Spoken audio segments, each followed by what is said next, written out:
8월 4일 월요일입니다. 요한계시록 22장 6절로 21절 요한계시록의 이제 끝을 알립니다. 또 그가 내게 말하기를 이 말은 신실하고 참된지라 주 곧 선지자들의 영의 하나님이 그의 종들에게 반드시 속히 되어질 일을 보이시려고 그의 천사를 보내셨도다. 보라 내가 속히 오리니 이 두루마리의 예언의 말씀을 지키는 자는 복이 있으리라 하더라. 이것들을 듣고 보고 들은 자는 나 요한이니 내가 듣고 볼 때에 이 일을 내게 보이던 천사의 발 앞에 경배하려고 엎드렸더니 그가 내게 말하기를 나는 너와 내 형제 선지자들과 또 이 두루마리의 말을 지키는 자들과 함께 된 종이니 그리하지 말고 하나님께 경배하라 하더라. 또 내게 말하되 이 두루마리의 예언의 말씀을 임봉하지 말라 때가 가까우니라. 불의를 행하는 자는 그대로 불의를 행하고 더러운 자는 그대로 더럽고 의로운 자는 그대로 의를 행하고 거룩한 자는 그대로 거룩하게 하라. 보라 내가 속히 오리니 내가 줄 상이 내게 있어 각 사람에게 그가 행한 대로 갚아 주리라. 나는 알파와 오메가요 처음과 마지막이요 시작과 마침이라. 자기 두루마기를 빠는 자들은 복이 있으니 이는 그들이 생명나무에 나아가며 문들을 통하여 성에 들어갈 권세를 받으려 함이로다. 개들과 점순가들과 음행하는 자들과 살인자들과 우상숭배자들과 및 거짓말을 좋아하는 하며 지어내는 자는 다 성 밖에 있으리라. 나 예수는 교회들을 위하여 내 사자를 보내어 이것들을 너희에게 증언하게 하였노라. 나는 다윗의 뿌리요 자손이니 곧 광명한 새벽별이라 하시더라. 성령과 신부가 말씀하시기를 오라 하시는도다. 듣는 자도 오라 할 것이요 목마른 자도 올 것이요 또 원하는 자는 값없이 생명수를 받으라 하시더라. 내가 이 두루마리의 예언의 말씀을 듣는 모든 사람에게 증언하노니 만일 누구든지 이것들 외에 더하면 하나님이 이 두루마리에 기록된 재앙들을 그에게 더하실 것이요 만일 누구든지 이 두루마리의 예언의 말씀에서 제하여 버리면 하나님이 이 두루마리에 기록된 생명나무와 및 거룩한 성의 참여함을 제하여 버리시리라.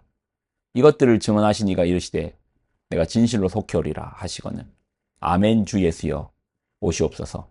주 예수의 은혜가 모든 자들에게 있을지어다. 아멘. 기도하겠습니다.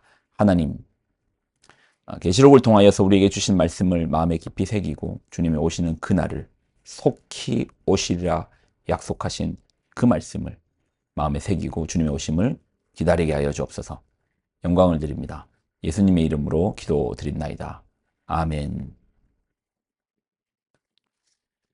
계시록의 정말 마지막입니다. 마지막 22장의 끝을 읽었습니다. 마지막이니까 한번 우리가 계시록은 통으로 봐야 된다고 했죠. 그럼 정리하겠습니다. 자, 1장에서 기억나는 게 뭐죠? 교회 사이를 다니시는 주의 사자를 붙들고 교회 사이를 왔다 갔다 하시는 분이 있죠. 그분이 누구십니까? 우리 예수님. 예수님께서 교회를 어떻게 붙잡고 계십니다.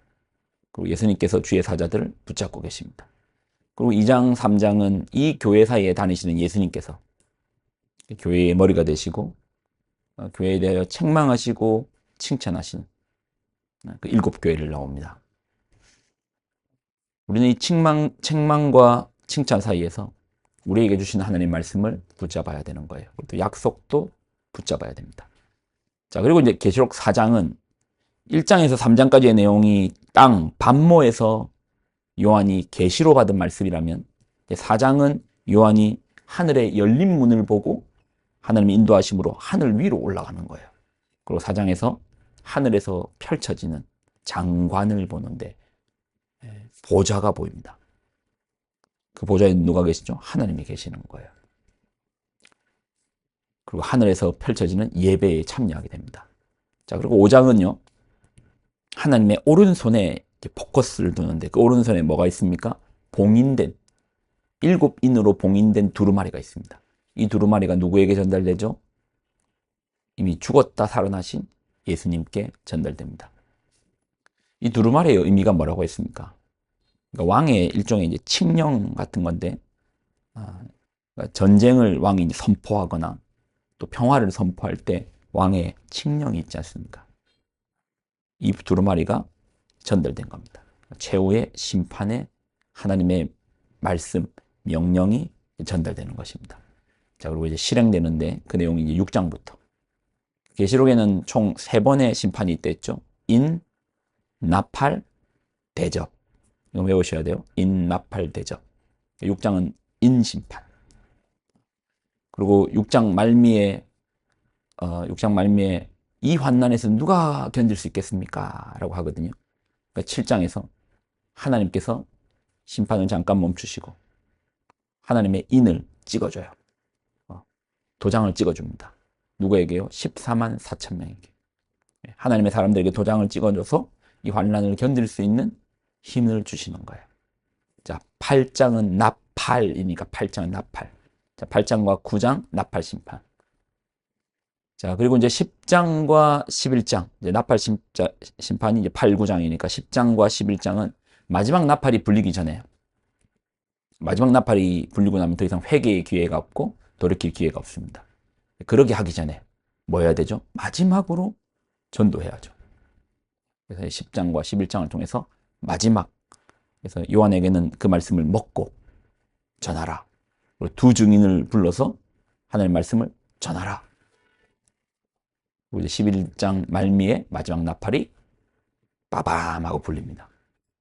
성도들의 부활이 일어나겠죠. 자, 12장은 영원한 전쟁. 그러니까 어떻게 보면 계시록 12장이요. 창세기 1장보다 먼저 있는 장입니다. 영원한 전쟁, 태초의 전쟁. 이 전쟁이 무슨 전쟁이죠? 스스로 왕이 되려는 사탄과 이 왕이 진정한 왕이신 예수님께서 여인의 후손을 통해서 오시니까 잡아먹으려고 하는 거예요. 근데 그게 뜻대로 되지 않죠. 하늘에 전쟁이 일어납니다. 이 전쟁에서 누가 이깁니까? 당연히 하나님이 이기시죠. 사탄이 어떻게 됩니까? 땅으로 떨어집니다. 쫓겨납니다. 어디로? 땅으로. 어디로? 우리가 살고 있는 땅으로 쫓겨납니다. 자, 그리고 13장에서는 이 사탄의 하수인인 두 짐승. 하나는 적그리스도, 하나는 거짓 선지자입니다. 자, 그리고 14장은 이제 짐승을 이제 우리가 보았으니까 이 하늘에서도 또 하나님의 사람들을 이제 보여주는 거예요. 용기를 주는 책이잖아요. 14만 4천과 예수님의 두 추수. 하나는 곡식 추수고 또 하나는 포도 추수인데 곡식 추수는 천국으로, 그리고 포도 추수는 어디요? 하나님의 진노의 포도주 틀로. 자, 그리고 15장은 마지막 대접 심판. 다른 심판과 달리 대접 심판의 특징은 사람들에게 직접 그 심판이 임하는 거예요. 예. 다른 심판이 이제 환경적 상황이라면 이건 직접적인 하나님의 심판이 사람들에게 15장에서 대접 심판이 일어납니다. 그리고 16장은 어떻게 보면 이 대접 심판의 이제 확장 가운데서 16장, 17장, 18장, 19장까지 이제 보면 16장은 이제 마지막 심판이 이제 대접 심판이라고 했죠. 17장, 18장은 음녀와 잘못된 거. 15장은 이 대접 심판이 천사들에게 전달되고 이제 16장에서 마지막 심판인 대접 심판이 일어나는 것이고, 또 17장과 18장은 음녀 바벨론, 그러니까 대접 심판의 확장 중에서 사람들을 미혹시켰던 음녀, 또 세상, 이제 바벨론에 대한 심판. 그리고 19장은 혼인잔치이신 신랑이신 예수님께서 오셔가지고 두 짐승을 지옥으로 던져버리는 거죠. 유황불로 던져버립니다. 근데 정작 이 두 짐승을 불러내었던 사탄은 어디 있습니까? 자, 20장. 이 두 짐승을 부리는 사탄의 멸망과 천년왕국에 대한 부분. 자, 이제 사탄까지도 유황불에 들어갔습니다. 우리의 대적이 없어요. 그럼 어떻게 됩니까? 21장에 새하늘과 새 땅이 임하는 것입니다. 그리고 22장은 이제 오늘 마지막에 이제 22장. 계시록이 어렵습니까? 그렇게 어렵지 않죠. 오늘 22장에서 강조되는 내용이 있습니다. 자, 6절로 이제 몇 절씩 좀 보면요. 또 그가 내게 말하기를 이 말은 신실하고 참된지라 주 곧 선지자들의 영의 하나님이 그의 종들에게 반드시 속히 되어질 일을 보이시려고 그의 천사를 보내셨도다. 자, 7절 읽어볼게요. 보라, 내가 속히 속히 오리니. 자, 10절. 또 내게 말하노니 이 두루마리의 예언의 말씀을 임봉하지 말라. 때가 멀다 가깝다 가까우니라. 12절. 보라 내가 나중에 오시겠다. 속히 오시겠다. 속히 오시리라. 20절. 이것들을 증언하신 이가 이르시되 내가, 예수님께서 말씀하신 내가 진실로 어떻게 해요? 속히 오시리라. 오리라. 그러니까 우리의 마지막 고백이 뭐죠? 아멘 주 예수여 어서 오시옵소서. 오시옵소서. 이렇게 계시록이 끝나는 거예요. 계시록의 마지막에 약속이 뭐죠? 속히 오시겠다. 뭡니까? 우리의 시간에는 좀 먼 것 같은데요. 예수님 승천하시고 2000년이 지났는데 아직도 안 오셨으면 이거 속히란 말을 쓰면 안 되는 거 아닙니까? 고3 때 수능 시험이 되게 멀리 보였습니다.